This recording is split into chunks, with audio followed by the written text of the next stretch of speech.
Luzon, Visayas, Mindanao at buong mundo. Ngayon ay Biyernes, October 11, 2024. Ako si Barbie Mulak at ito ang Balitang A to Z.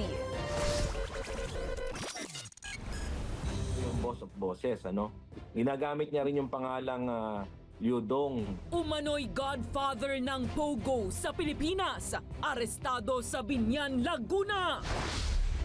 I'm a little dismayed to hear that she doesn't think that we are friends. PBBM. Nasaktan raw sa sinabi ni VP Sara na hindi sila naging magkaibigan. Meralco may bawas singil sa kuryente ngayong buwan. Pero produktong petrolyo may nakaambang malakihang dagdag presyo. Self-confessed drug lord Kerwin Espinosa itinuro si Senator Bato de la Rosa bilang mastermind umano para idiin si dating Senator Leila de Lima sa isyu ng iligal na droga sa bansa.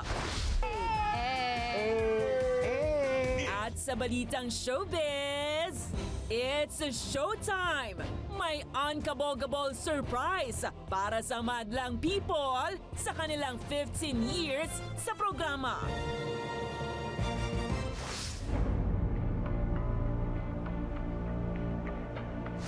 Magandang gabi, pambungad sa ating newscast.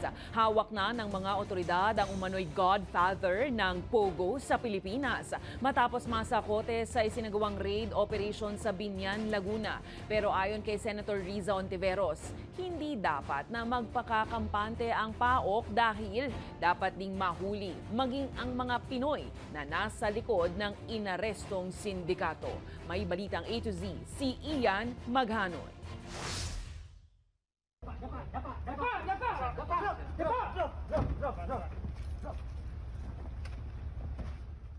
Sinalakay ng pinagsamang puwersa ng PAOK, AFP, PNP at Bureau of Immigration pasado alas 8 ng gabi nitong Huwebes ang isang subdivision sa Biñan, Laguna.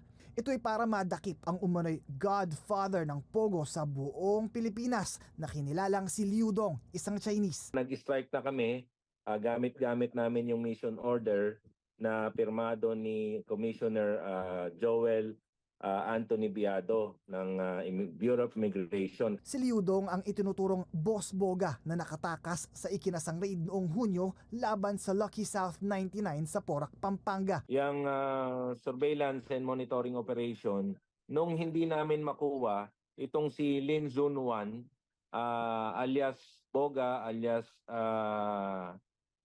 Boss Boga, alias Pau Pau, tsaka alias How How. Ang ibig sabihin ng How How, ito yung boss of bosses, Ginagamit niya rin yung pangalang Liudong. Ayon sa komisyon, 2017 pa nang simulan ni Liudong ang ilegal na operasyon ng Pogo sa Ilocos, Calabarzon, Metro Manila at Central Luzon. Kumbinsido ang komisyon na ang pagkakadakip na ito ang magdidiin kay Cassandra Ong mula sa pagkakasangkot sa Lucky South 99. Kaya yung mga hinahanap nating yung missing link, ito yung mga tao na hindi nila mabanggit-banggit nila Cassandra Ong and Mayor Alice Go. Ang mga binabanggit nila kasi are those persons that we charge and they are now hiding sa ibang bansa. Inaasahan ding masasagot ni Liudong kung paanong nakatakas si Dismiss Bamban Tarlac Mayor Alice Go palabas ng bansa. Wang Ziang, the names of Xianji, names of Duan Renwu. Yun yung mga binabanggit nila na yun daw yung mga tumulong at yung mga boss. Hindi nila binabanggit ito maybe for the reason na na sila ay nandito pa. At sila rin ang talagang kasamahan nila. Gayunpaman, naniniwala naman si PAOK spokesman Dr. Winston Casio na nagpapatuloy ang scam farms ni Liudong sa Pilipinas dahil hindi pa po niya mailabas yung napakalaking bahagi ng pera niya dito sa Pilipinas. Nakaipit po sa mga legal na mga financial regulated units natin, katulad ng mga bangko. Pero yung mga perang nandoon sa kanyang mga cryptocurrency account, wala na po lahat yan. Pero kahit na naaresto, hindi isinasantabi ng otoridad na posibleng may mas malaking pogo syndicate sa likod ni Liudong. Boss po siya, one of the big bosses ng Lucky South. Hindi pa po natin na-unmask kung sino yung tunay na godfather of all pogos in the Philippines. Itong mga nakukuha po natin, ito lamang po ay, kumbaga kung titinan mo yung structure ng mafia, para mga capo-regime lang po ito, mga major players, but not the head of the organization. Samantala, ikinatuwa naman ni Senator Sherwin Gatchalian ang pagkakaaresto sa tinaguriang godfather ng Pogo. Sa isang pahayag, sinabi niya na dahil dito, kayang ibaldado ng otoridad ang Pogo. Pero paalala ni Senator Risa Hontiveros, huwag mangampante porkit nahuli na ang malaking isda dahil kailangan pa ring matukoy ang mga Pinoy na tumutulong sa ilegal na operasyon ng Pogo. Kasamang nadakip ang 11 iba pang kasamahan ni Liudong, siyamang Chinese habang 3 ang Pinoy. 3 kalibre 45 rin ng baril ang narecover. Mahaharap naman si Liudong sa kasong qualified trafficking in persons. Para sa Balitang A to Z, Ian Maghanoy.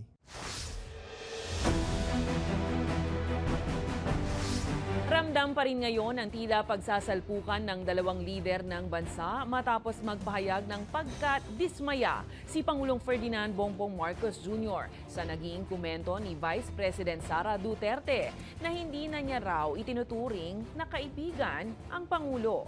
Sa sidelines ng ASEAN Summit, sinabi ni Marcos na hindi niya inaasahang mula kay Duterte magmumula ang ganitong pahayag. Matatandaang nung nakaraang Abril nang biglang magbitiw sa gabinete si Duterte nang walang ibinigay na dahilan. Nang maglaon, sinabi ng pangalawang Pangulo na isa sa mga sanhi ng pagkalas niya sa Marcos administration ay ang umano'y pakikialam ng ilang mambabatas sa budget ng Department of Education. I don't know anymore. I'm not quite sure I understand. I'm a little dismayed to hear that she doesn't think that we are friends.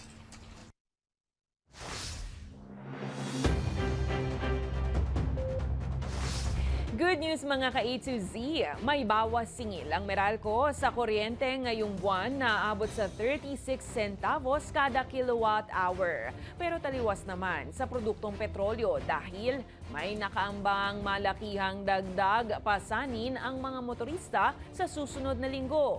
Abot yan ng halos 3 pisong dagdag presyo kada litro. May balitang A to Z si Ace Cruz. Pasado alas 10 na ng umaga na magbukas ng aircon si Nanay Teresa sa kanyang beauty salon sa Quezon City. Ganitong oras lang din kasi anya ang dagsa ng mga customer. Pag may customer kami, pag may raming customer, doon lang sila nagbubukas. Kung hindi anya ko kontrolin ang pagbubukas ng aircon, paniguradong magugulat anya siya pagdating ng bill ng kuryente. Ang kataas ng kuryente ko, pumapalo kami ng 6 minsan 5, ganon. Ang mababa ko lang ngayon dahil hindi sila masyadong aircon is 4,600 plus. Kaya't para may pandagdag sa kita, nagtitinda pa siya ng lutong ulam.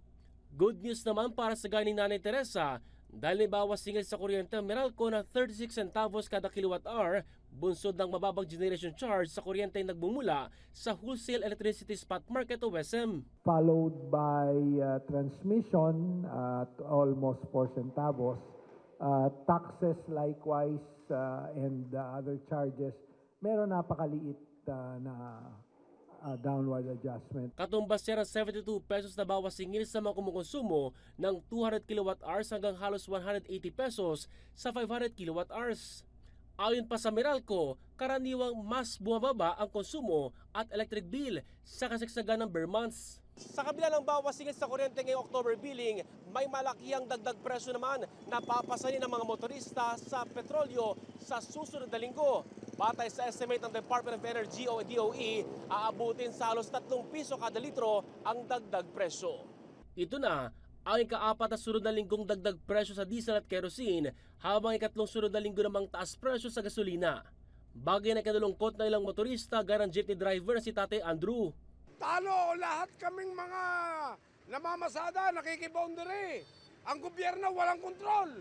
Kabilang sa dahilan ng pagsipa muli sa presyo ng produktong petrolyo ay ang tumitinding tensyon sa Middle East pati ang energy delivery disruptions sa Amerika bunsod ng Hurricane Milton. Para sa Balitang A to Z, Ace Cruz.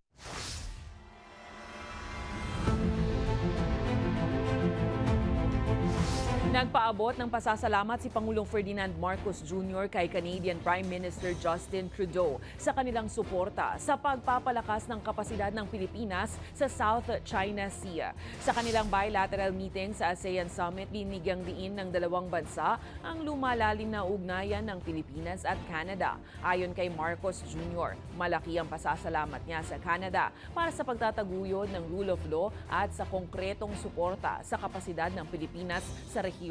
Matatandaang nakilahok ang Canada sa mga joint naval at air exercises sa West Philippine Sea kasama ang Pilipinas, Australia at United States bilang bahagi ng effort na palakasin ang regional security. Ayon naman kay Defense Secretary Gilberto Teodoro, kasalukuyang pinag-uusapan ng Pilipinas at Canada ang isang reciprocal military agreement para sa kooperasyon ng kanilang mga tropa. Not only in terms of expressions of support, but also in terms of actual capacity building and making Canada's presence felt in the Pacific region, more specifically in South China Sea.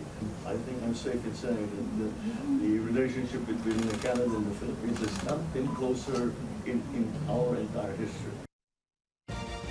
Muli na namang nadawit ang pangalan ni dating PNP Chief at ngayon Senator Ronald Bato de la Rosa sa naging masalimuot na extrajudicial killing sa bansa nung kasagsagan ng war on drugs ni dating Pangulong Rodrigo Duterte.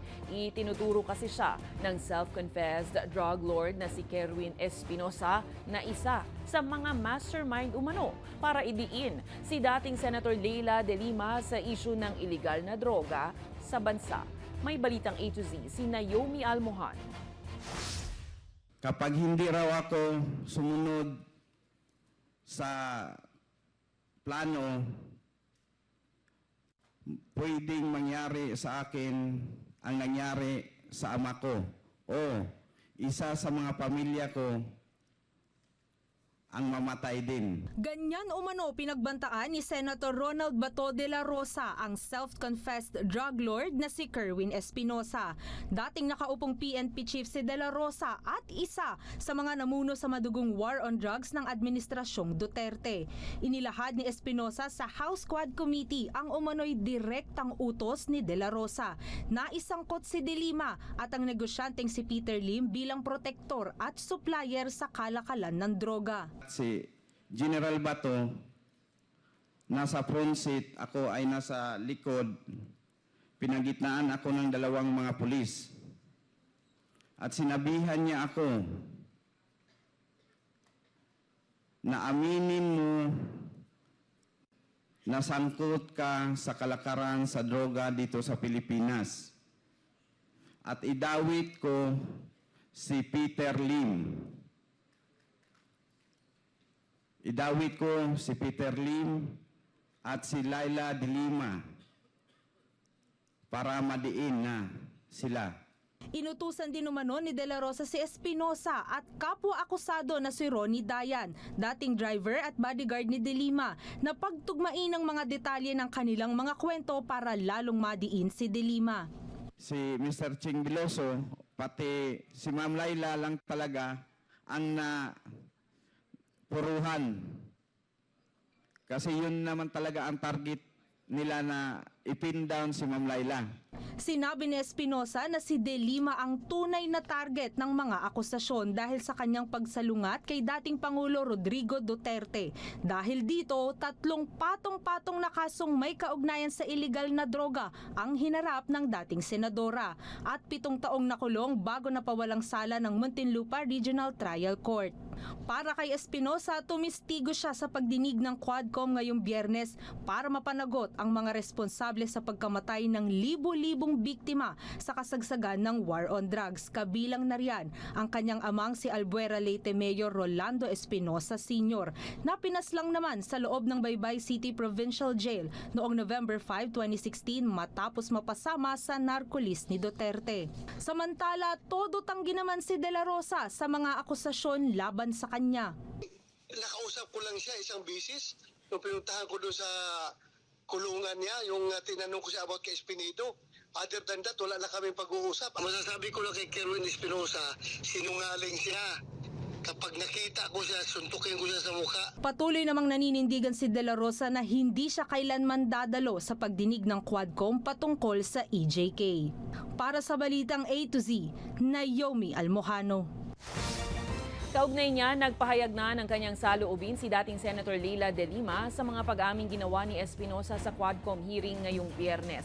Sa kanyang social media post, sinabi niyang matagal na niyang alam na napilitan lang si Espinosa na idawit ang kanyang pangalan sa isyu ng droga alinsunod sa direktiba ni dating Pangulong Rodrigo Roa Duterte. Anya, panahon na para harapin ni Senator Ronald Bato de la Rosa ang mga katotohanan laban sa mga kasinungalingang ibinato sa kanya ng Administrasyong Duterte.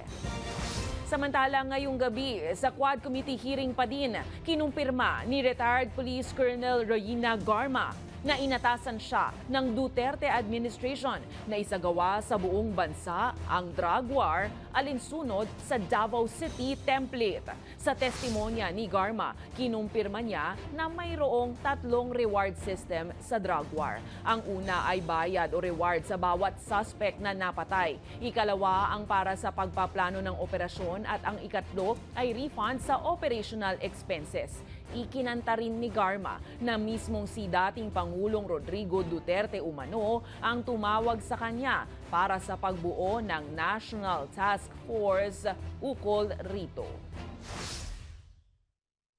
Nire-refund ang operational expenses, tapos may funding din para sa planned operations, ito yung co-plan, tapos may reward din kapag napatay yung suspect. Tama po ba, Mr. Chair? Kapag ang napatay ay isang pusher, yun yung tinatawag na level 1, tapos 50,000 ang reward. Mako-confirm po ba yun ni Colonel Garma, Mr. Chair? Mr. Chair, I am not so familiar po sa specific amounts.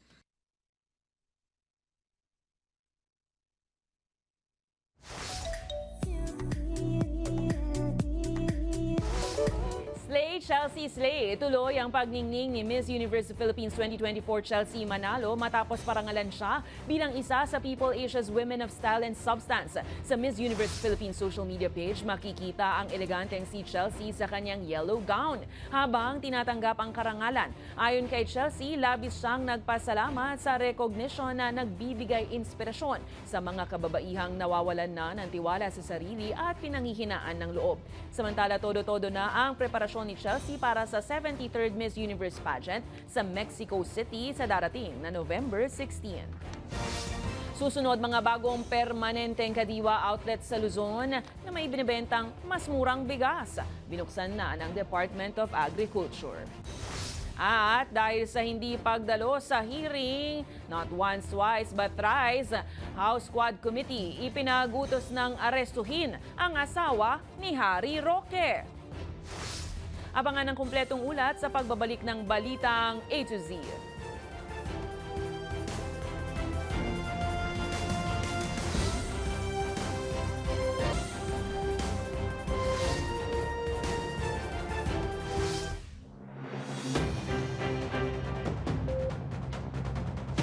Binuksan na ng Department of Agriculture ang mga bagong permanent kadiwa outlet sa Luzon, kung saan makakabili ang lahat ng bigas sa presyong 43 pesos kada kilo. Pero reklamo ng mga magsasakang nagrally kanina, sa mga karaniwang palengke, mahal pa rin ang bigas. Si Kim Salinas, may Balitang A to Z. Umarang Arangkada na ngayong Biyernes ang itinuturing na bagong bihis na Kadiwa stores katulad ng Kadiwa ng Pangulo outlet na ito sa Mandaluyong. Ayon sa Department of Agriculture, ibig sabihin nito ay makakabili na ang lahat ng mas murang bigas sa halagang 43 pesos kada kilo sa mga permanenteng Kadiwa outlets. Yung dating Kadiwa natin, karamihan doon mobile no, na pop-up. So this is fixed stores talaga all over the country. Alam ng tao kung nasaan at alam ng tao kung kailan magbubukas, kailan magsasara, hindi yung now you see it, now you don't. Dagdag pa ng DA, ang presyong 43 pesos kada kilo sa Kadiwa outlet ay maaaring mabili ng lahat. Pero may bigas pa rin sa presyong 29 pesos per kilo na eksklusibo sa senior citizens at pantawid pamilya beneficiaries. Ngayon meron tayong 400 plus na Kadiwa sa buong Pilipinas. Yung Kadiwa ng Pangulo na merong T29 at saka Rice for All. Ikinatuwa naman ng mga residente ng Barangay Daang Bakal, Mandaluyong City ang pagbubukas ng Kadiwa outlet sa kanilang lugar. Siyempre bigas. Una sa akin priority bigas kasi mahal ang bigas sa labas. Sa akin palagay magugustuhan to kasi parang presyo siya ng 55. Sa kabila nito, nagkilos protesta naman ang iba't ibang grupo ng mga magsasaka sa harap ng Commonwealth Market. Reklamo ng mga ralihista sa karaniwang mga palengke at tindahan, mahal pa rin ang presyo ng bigas kaya bigo pa rin ang Pangulo sa kanyang pangako. Matagal na tayong pinuputol ng gobyerno. Halos buwan-buwan ay nangangako siyang mabababa ang presyo ng bigas. Panliling lang at kumunoy ng pangako ang ginagawa ni Marcos Jr. at ni DA Secretary Francisco Tio Laurel. Hindi po totoo na bababa ang presyo ng bigas sa mga palengke. Paliwanag naman ni Agriculture Secretary Francisco Laurel, Nagkakamali sila. Kasi ang 43 pesos ay no subsidy. Ibig sabihin, yan yung presyo talaga na hindi malulugi ang gobyerno or Kadiwa. So yan ang presyo na kaya paikutin. Hindi malulugi, kaya hindi budol yan, hindi kalokohan yan. Sa ngayon, may 41 permanent Kadiwa outlet na sa Luzon na bukas araw-araw mula alas 6 ng umaga hanggang alas 6 ng gabi. Sa pagtataya ng DA, posible pang bumaba ang presyo ng bigas sa susunod na taon sa 39 pesos kada kilo. Para sa Balitang A to Z, Kim Salinas.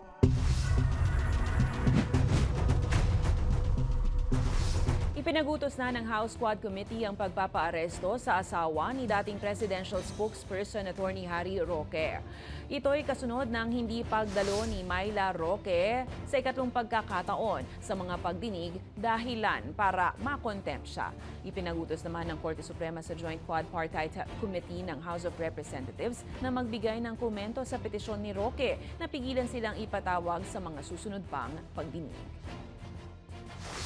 We will continue to hear your stories, seek out justice and truth, and fight for your rights in the face of threats to suppress them.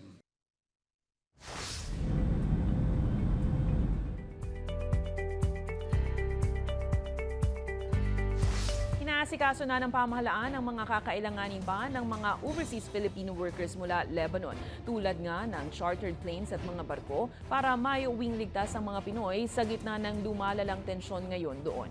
Ito'y matapos ipag-utos ni Pangulong Bongbong Marcos Jr. ang agarang repatriation. Aminado naman ng Department of Migrant Workers na nahihirapan silang magpauwi dahil sa dami ng proseso. Naasahan naman na ngayong weekend ang pagdating ng 20 Pinoy. But that too is a challenge in itself. The booking of commercial flights has been made difficult by the fact that the flights in and out of Beirut are limited these days. And then, of course, again, the volume of those, not just Filipinos, trying to book flights out of Lebanon has vastly increased.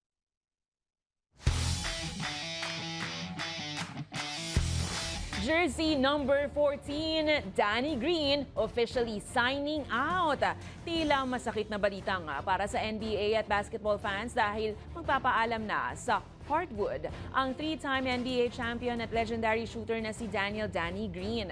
Sa kanyang social media post, pinasalamatan ni Green ang mga nakasamang teammates, mga coach at pamilya sa kanyang record-breaking 15 seasons sa NBA. Bilang isa sa 4 na NBA players na nagkampiyon sa 3 magkakaibang team, sumabay si Green sa mga pangalang LeBron James, Robert Horry at John Sally. Siya rin ay nasa elite list ng 12 players na nakapagtala ng 40% shooting sa 3-point range mula sa Beyond the Arc. Habang iiwan naman niya ang NBA court, naghahanda na si Green sa panibagong chapter ng kanyang karera. Good luck, Danny Green! Sa aming pagbabalik, 15 na mga happy and life-changing moments ng paboritong noontime show ng madlang people sa loob ng 1.5 dekada. Ibinahagi sa MediaCon ng It's Showtime. Manatiling nakatutok, kayo ay nanonood ng Balitang A to Z.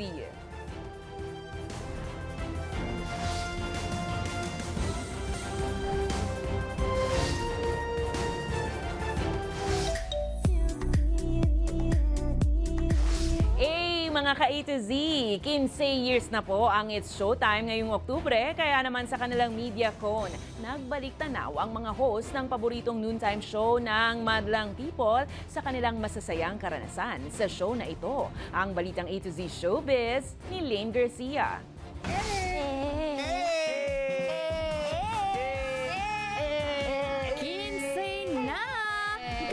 Sinimula ng mga host ang energetic na MediaCon ng noontime variety show na It's Showtime na masayang bumati sa madlang press. Binalikan ng host ang mga segment na minahal ng madlang people gaya ng Kaloka Life, Tawag ng Tanghalan,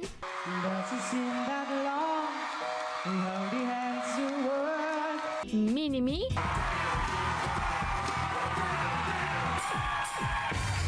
Miss Q&A, Hindi ako masyado naliligo. Kahit walang tubig, okay lang sa akin. at Especially for You. 15 years na nga ang It's Showtime, ang longest running noontime show ng Kapamilya Network. Marami mang nagbago, marami din ang nag-grow. Nag-grow din talaga. Tsaka natutunan ko dito na mag-step out sa comfort zone mo. Nagsimula ako as a guest, tapos naging jurado, naging host. So, parang naging parte na rin po ako ng Showtime family throughout the years. Simpleng mamamayan lang naman ako ng Pilipinas. Gusto na punta ako dito. Parang sumami yung taong kilala ka. Parang hindi ka, parang nag-hire na sila sa'yo dun sa ibang lugar. Habang kinilig naman ng madlang press sa hirit ni Ayon Perez. Kasi hindi ko naman din expect na pupunta ako sa ano eh. Never ako naman din pinangarap na pumasok ng showbiz. Dito natagpuan yung ano ko, yung Habang nagbigay rin ng mensahe ng inspirasyon si Meme Vice. We just had to keep on going. Kasi what if we decided to stop? What if we decided to quit? Meron pa tayo pinagdiriwang ngayon. Diba? So it was all worth it. All the pains, all the tears, all the everything, every single experience, it was all worth it. Samantala, naghahanda na ang mga host para sa magpasikat performances na mapapanood simula October 21 hanggang 25. Kaninong team kaya ang magwawagi? Kaabang-abang, di ba? Abangan! Para sa Balitang A to Z Showbiz, Lane Garcia.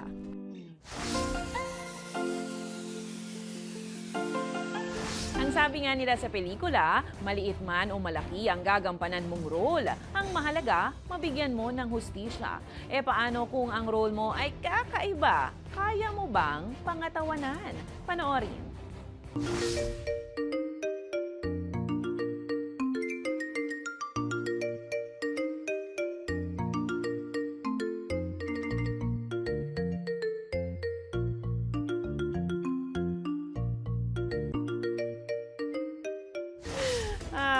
Kung kayo ay may kwentong kakaiba, mga kwento ng pag-ibig o storya na inspirasyon at pag-asa, maaari nyo itong ibahagi. Sumali sa ating Facebook group na Balitang A to Z. Panoorin ng replay ng ating programa. At sundan ang ating social media pages, hanapin ng Balitang A to Z. Ang ating pabaong quote of the night ay mula sa French writer at poet na si Antoine de Saint-Exupéry. Sabi niya, ang tamang pagtingin ay nagmumula lamang sa puso. Pero ang mahalaga ay ang hindi nakikita ng mga mata. Tunay yan. At yan ang mga balita at impormasyon, mga kwentong may dalang inspirasyon na tinutukan ng Balitang A to Z. Ako po si Barbie Mulak, maging maalam, makialam. Magandang gabi sa iyo, Pilipinas, at happy weekend!